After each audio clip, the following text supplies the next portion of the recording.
Sadhguru, what is so wrong about praying for one's mother's health that a guru would never see his disciple again? Ramakrishna saying what he said, for Vivekananda he has set different standards.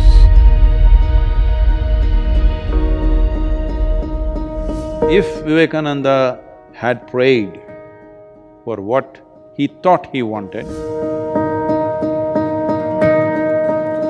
so Ramakrishna is setting up a trajectory for a projectile that he's shooting.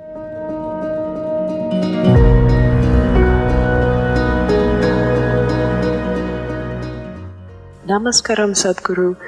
You have told us a beautiful story of Swami Vivekananda and Ramakrishna Paramhansa.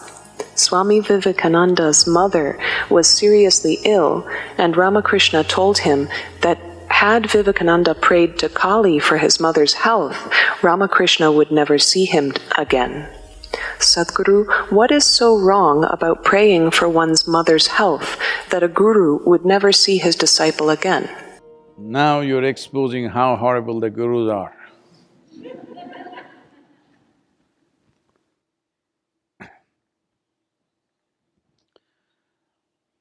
See, there are many aspects to our life. Of these many aspects, a guru means… I know that word guru is being used loosely today, management guru, marketing guru and whatever. We are not using the word in that context. When we say a guru, we are talking about someone who is committed to the ultimate nature of who you are. Well, Ramakrishna saying what he said, he wouldn't have said it to all the other hundreds of devotees who are hanging around. He says this only to Vivekananda, you must understand. Because he wouldn't talk about taking your emotions for your mother or your help or seeking divine help for your mother's health. For other people, he would have said, okay, go and pray. But for Vivekananda, he has set different standards.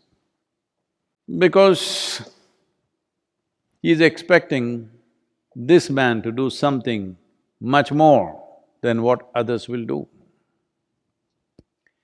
If he has to do those things, he should not be an asking fool, that he is not somebody who stands in front of the Devi and asks, I want this, I want that. So, for your mother's health, what he that moment needed was money. So he wants to go and ask for money. If money doesn't work, what's the next thing? You ask for a miracle. If miracle doesn't work, what is the next thing? You will ask him to raise the dead. Well, Ramakrishna knows the progression of human mind. Initially, you will say, my mother should be healthy, but she fell ill. Then you will say, I should have the money to get her treated. It didn't work. Then you want a miracle. Simply like that, she became well. Didn't work, she died. Then you want to raise the dead. So Ramakrishna, in one moment, he's seeing through this nature. And above all, he is looking at… he's preparing Vivekananda to be his instrument. And he wants a fine instrument, not a crusty one. So, preparing his instrument, is it more important than Vivekananda's mother? This is not one against the other. But see, today even you, here in United States, know who was Ramakrishna's guru. Do you know his father's name? Do you know his mother's name? Do you know his uncle, his brother? You know only his guru's name. Because for Vivekananda, Ramakrishna has become his dharma. he breathes him. But now, social pressure, he is falling back.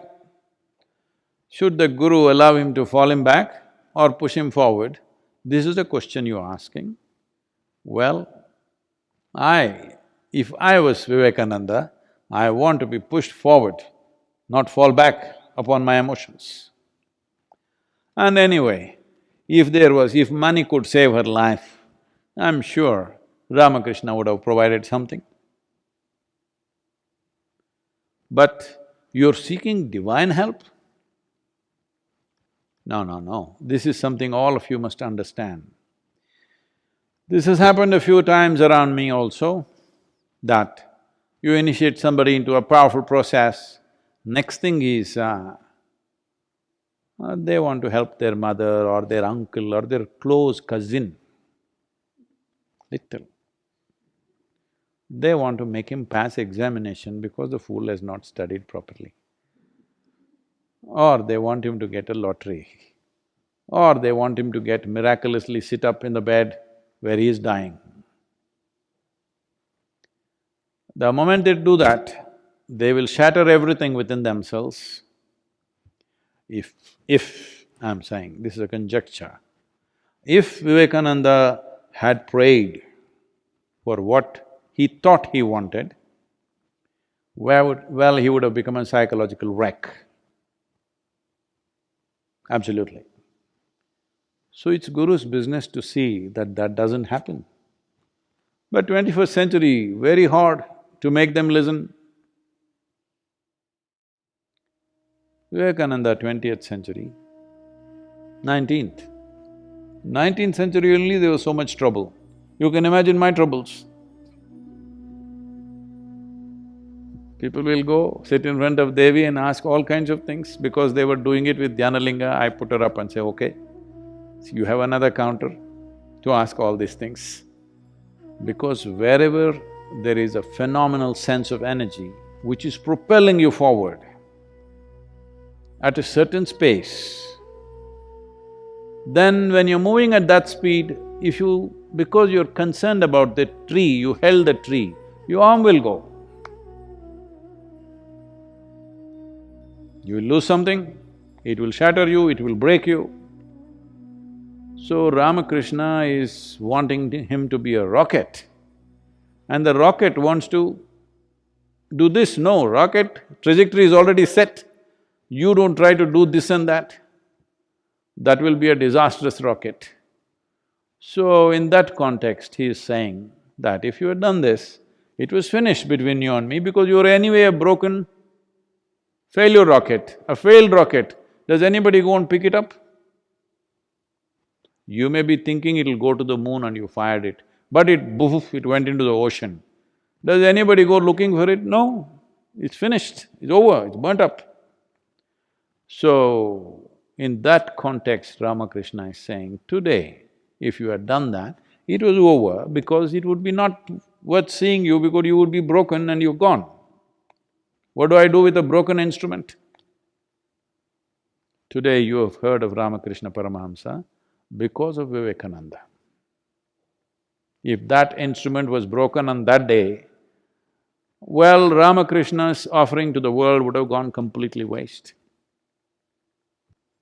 Well, I'm glad you didn't pick up Krishna, because Krishna said, when Arjuna said, I don't want to kill all these people, 100,000 men they're talking about. Krishna said, you must kill them, then you will realize. That is even a worse example, but that's the way it is. Because when you seek ultimate nature, when you seek the source of your existence, small things, arrangements in your existence doesn't mean anything. If it means something, you do something to somebody, not because it means something to me. Let me tell you this, today is Guru Purnima, I'll tell you, don't tell anybody, okay? Whatever I'm doing, serving food to people who are starving, free education that's going on to thousands of children, so health support, the health initiatives that are going on for people who are deprived of that, and planting trees, Kaveri, all this I'm doing because it means a lot to them, not because it means anything to me. If I close my eyes, I'm done with the world, with everybody. I'm talking not just about you or somebody, everybody, everybody, that means everybody. If I close my eyes, they're all gone, they're dead. But I do these things because it means so much to them. Without fulfilling those things, they will never even aspire for anything bigger. Right now somebody is hungry, are you going to talk to him about enlightenment? That'll be cruel. So we feed him, not because I get some great satisfaction in feeding him, no.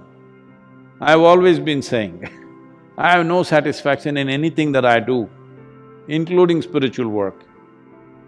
Whenever people ask me, Sadhguru, you must be having so much fulfillment seeing all these people joyful, blissful. What is my problem?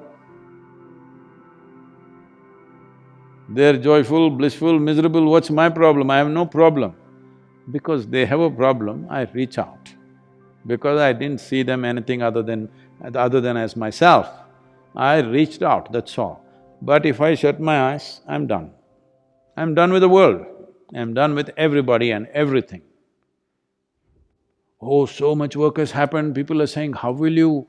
who will carry your legacy, Sadhguru? Who will you appoint next? Nobody. If they're interested, they'll carry it on. If they don't think it's valuable, they'll drop it, it's up to them. I leave it to them. If they have not seen the value, if people have not seen the value of what's being done, let them drop it and convert this into a hospital or a school or something. Because that is how most spiritual organizations end up.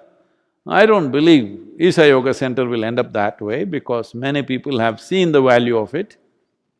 Even though I constantly nag them, trouble them, create impediments to their work, make their work more and more difficult. This is not for any sadistic satisfaction, just to see how much it means to them. They have proven that it means a lot to them. Life or death, they will do that. Whether I am there or not, they will do that. So, maybe not everybody, but a whole lot of them will do that. So it will continue because of that, because it means a lot to them. Not necessarily because it means a lot to them, because it'll add to their life. It doesn't… all this work doesn't add a thing to my life. But it means so much to every other life, so you do it. If you choose not to do, many yogis, fantastic yogis, they do nothing, they just withdraw. Nothing wrong with them being like that.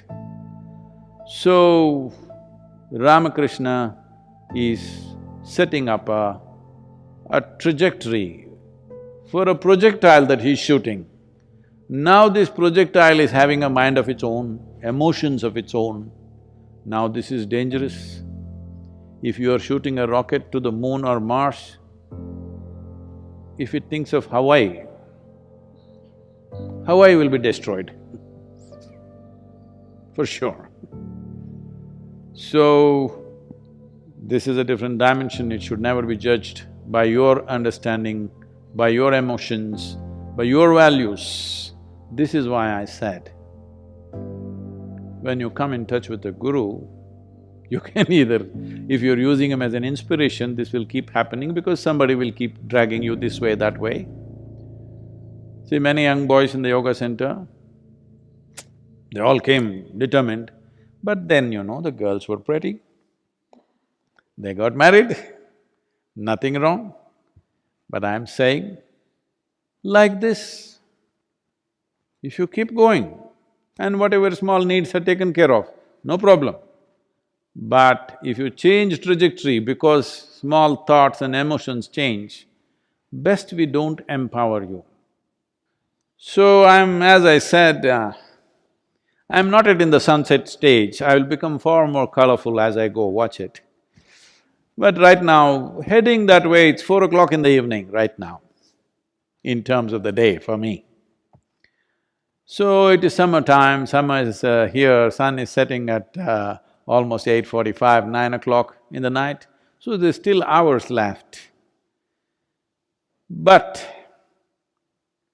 when it's 4 o'clock in the evening, the intensity of the sun is not like noontime. It's becoming prettier, actually, it's becoming nicer. But at the same time, it becomes selective. See, when the sun is up at 12 o'clock, it shines on everybody, because it's up there. 4 o'clock, unless you stick your neck out, it won't shine on you. That's where it's going right now.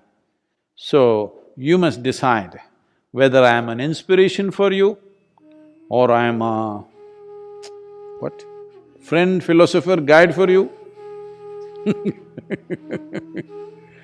or I am a doorway for you that you got stuck in, or I am a destination for you, or I have become your dharma. Time to decide, because this is not noon time where sun shines on everybody. You need to stick out for it to shine on you.